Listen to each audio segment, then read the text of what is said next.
हरे कृष्ण।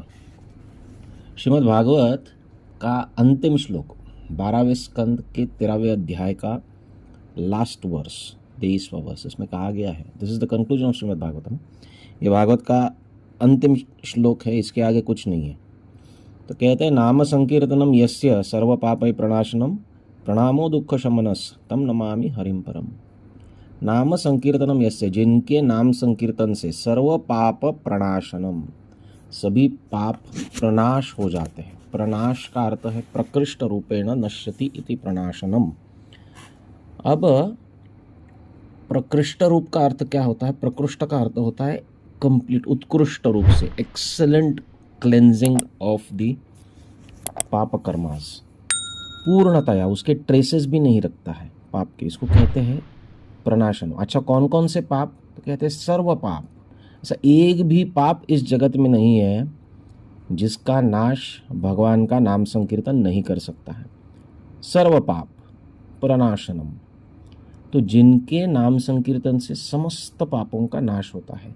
ये प्रणाशनम का अर्थ क्या होता है? कंप्लीट क्लेंजनेस या फिर प्रकृष्ट रूपेण नाश करना। देखिए, पाप करने से व्यक्ति के हृदय में दो परिणाम हो जाते हैं। एक तो वो पाप का फल उसे प्राप्त होता है और दूसरा पाप करने की प्रवृत्ति बढ़ती है। पाप करने की प्रवृत्ति पाप करने से ही बढ़ती है। जन्मतः हम देखेंगे कि नवजात शिशु में भी कुछ न कुछ स्वभाव होते हैं।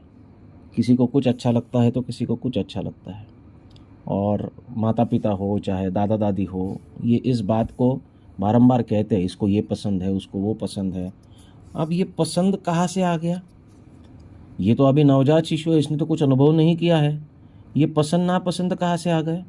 तो ये पसंद नापसंद जो है, ये उसके पूर्व जन्म के कर्मों के अनुसार तैयार होता है। तो किसी का भी स्वभाव जो है, उसे कहते हैं अनुश्रुत स्वभावात। श्रुत का अर्थ है संसृत, संसार में रहने की वजह से। संसृति इति संसार, संसार का अर्थ है संसृत। संसृत यानी जो चलते रहता है। तो इस चलायमान संसार चक्र में रहते हुए, जन्म मृत्यु के चक्र में रहते हुए, और नाना प्रकार से अनेक शरीरों में कर्म करने की वजह से उस व्यक्ति के चित्त पर संस्कार बन जाते हैं। संस्कार का अर्थ क्या है? कि कर्मों की वजह से बने हुए इम्प्रेशंस, उसे संस्कार कहते हैं। वो संस्कार जो है वो उसके स्वभाव को तय करते हैं, उसके स्वभाव को नक्की करते हैं। तो अनुश्रुत स्वभावात का अर्थ है कि जन्म जन्मांतर से किए हुए कर्मों के द्वारा उसका जो स्वभाव बनता है। ये स्वभाव बनने का कारण यही है कि कर्म के वजह से बने हुए संस्कार, ये संस्कार जो है हमें कर्म करने में और अधिक प्रवृत्त करते रहते हैं। हमारी पसंद नापसंद इन्हीं संस्कारों की वजह से है। किसी को खाना अच्छा लगता है तो किसी को सोना अच्छा लगता है, तो किसी को घूमना अच्छा लगता है, किसी को कुछ अच्छा लगता है तो किसी को खाने में भी कितनी वैरायटी होती है। एक ही परिवार में रहने वाले लोगों को अलग अलग खाने की पसंद होती है। किसी को तीखा अच्छा लगता है, किसी को मीठा अच्छा लगता है। तो ये कैसे बनता है? वैसे देखा जाए तो वातावरण एक ही है, सब खाना घर का जो है वो एक ही प्रकार का खा रहे हैं, लेकिन फिर भी अलग अलग पसंद नापसंद है। ये बनता है उसके पूर्व जन्म के संस्कारों की वजह से। ये संस्कार जो है व्यक्ति को कर्म करने के लिए बाधित करते हैं।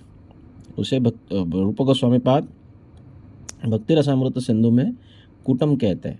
एक तो बीजम और कूटम। कूटम ये कर्म का फल है, और बीजम जो है ये कर्म करने की प्रवृत्ति बढ़ाने वाला काम है। तो कर्म करने की प्रवृत्ति जो है ये कर्म करने से ही आती है।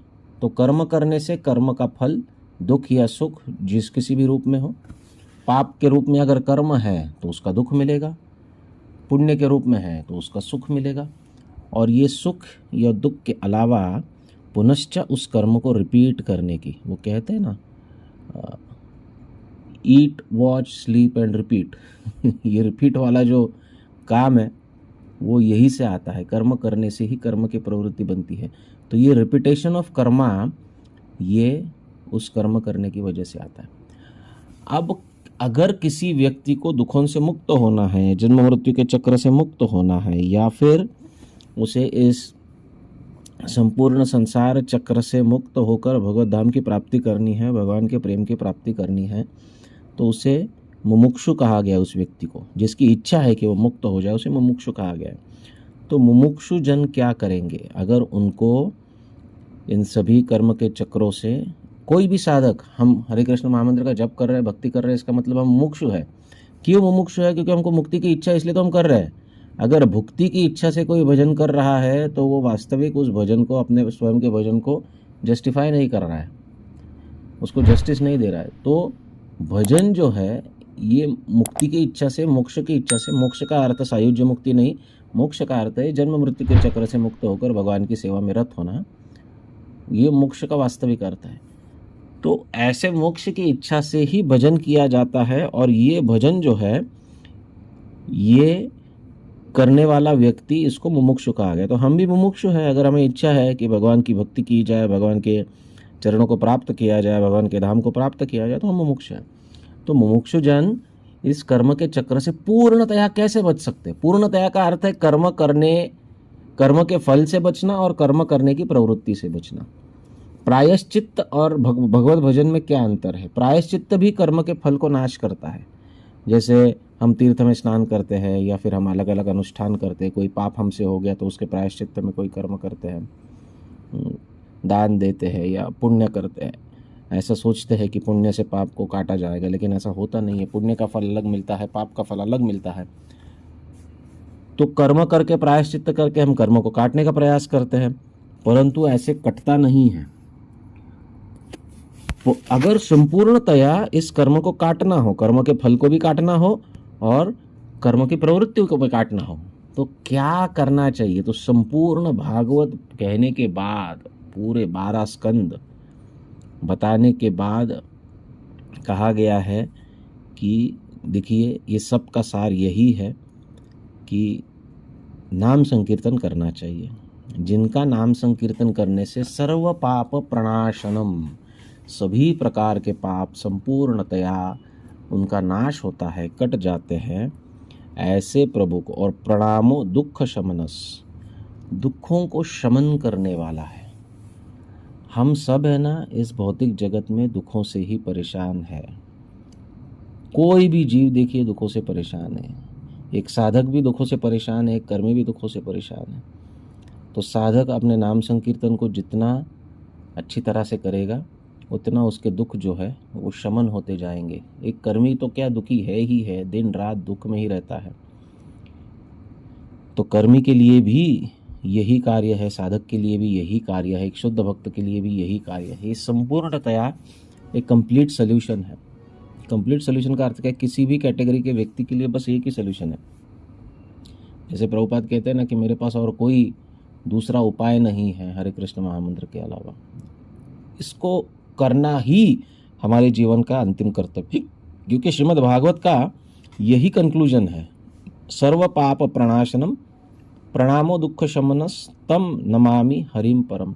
उस हरि को मैं नमस्कार करता हूँ जिनके नाम संकीर्तन से सर्व पाप प्रणाशनम होते हैं और वो नाम संकीर्तन करने वाले का दुख जो है वो भी सर्वनाश होता है। हम एक अलग सीरीज कर रहे हैं जिसका नाम है भजन रहस्य, भक्तिनाथ ठाकुर के रचित ये ग्रंथ है। तो उसमें एक श्लोक में कहा गया है कि अगच्चित स्मरणम विष्णु भवायासेन साध्यते ओष्ठ स्पंदन मात्रेण कीर्तनम तु ततम वरम। कि अगर कोई व्यक्ति भगवान का स्मरण करता है तो उस भगवान के स्मरण करने से भी उसके पाप कट जाते हैं, लेकिन वो पाप कटने में बहु आयास लगता है। बहु आयास यानी बहुत ज़्यादा प्रयास लगता है, बहुत ज़्यादा प्रयास लगता है स्मरण करना, ध्यान करना। इन क्रियाओं में व्यक्ति को पूरी तरह निस्संग होकर, सभी प्रकार के भौतिक संग से दूर जाकर, सत्व रजस से दूर रहकर केवल और केवल भगवान का स्मरण करना होता है। तब जाकर उसके जो अघ है, उसके पाप है, उसका नाश होता है। पाप का नाश का अर्थ यही समझ लेना चाहिए, केवल पाप कर्मों का नाश नहीं, पाप करने की प्रवृत्ति का भी नाश, उसे ही कहते हैं पापों का नाश। तो अगच्छित स्मरणम विष्णु, संपूर्ण जो अगच्छित यानी उच्च उच्च अघ है या फिर अघ का उच्च नाश है, सर्वोच्च नाश है, वो भगवान के स्मरण से होता है, लेकिन उसे बहुत प्रयास लगता है। परंतु ओष्ठ स्पंदन मात्रेण कीर्तनम तु ततो वरम, ओठों का स्पंदन से उत्पन्न भगवान का नाम। अभी देखिए ओष्ठ स्पंदन मात्रेण, ये बहुत महत्वपूर्ण शब्द है यहाँ पर। केवल ओठों के स्पंदन से लिया गया भगवान का नाम जो है, ये बहुत आसानी से, ततो वरम यानी सर्वोत्कृष्ट पद्धति से, स्मरणम से भी आगे जाकर बहुत आसानी से व्यक्ति के अगच्छित को नाश करता है, व्यक्ति के अगच्छित को विनाश करता है। तो इस प्रकार कीर्तनम का महत्व, भगवान के नाम संकीर्तन का महत्व हम हर जगह प्राप्त करते हैं। ये अनडाउटेड है, अनडिस्प्यूटेड है। इसके ऊपर तर्क वितर्क चर्चा इत्यादि नहीं होनी चाहिए। ये चर्चा करने में जो व्यक्ति समय गवाता है उससे अच्छा होगा, तर्क करने से अच्छा कि वो भगवान के नाम का कीर्तन कर ले, उसे अपने आप भगवान के नाम संकीर्तन की महिमा का पता चल जाएगा।